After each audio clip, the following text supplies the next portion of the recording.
Kano state government has announced the removal of Muhammad SUNUSI II as Emir of Kano. Now, Secretary to the state government, ALHJ Usman ALHJ, about an hour ago announced this during the state executive council meeting. The SSG said a new Emir will soon be appointed. Meanwhile, members of the State House of Assembly earlier engaged in a free-for-all fight at the Assembly.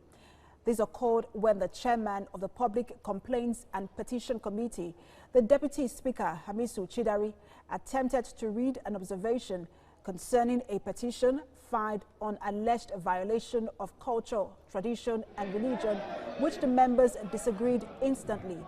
Last week, a group submitted a petition before the Kano Assembly calling for investigations into an alleged misdeeds by the just removed Emir of Kano, Muhammad SUNUSI II.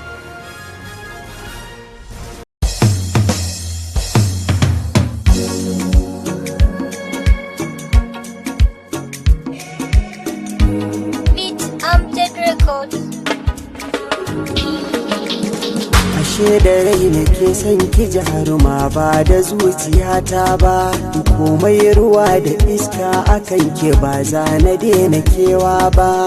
Idan na samu zarar samin ke ba za na tanka kowa ba, ni ban ga mai harara ba bare na waiwaya. Inda ya kanki ne za na tura wahalar zuwa garin nisa, da an taɓa ki a jira ni don kwatila sai na zo na ɗaufansa.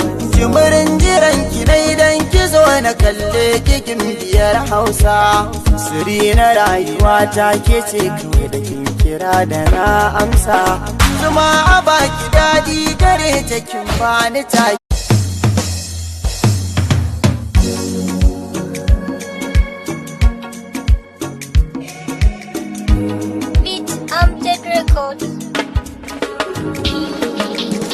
Ashe da rai nake son ki jaruma ba da zuciyata ba, komai ruwa da iska akan ke ba za na daina kewa ba.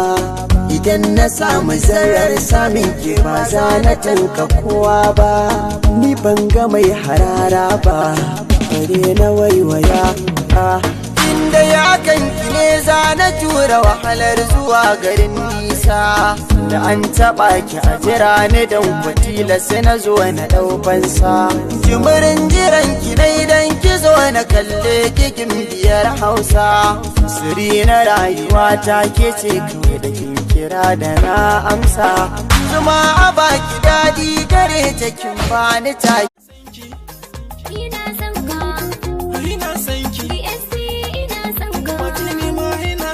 Ina son ki da aure.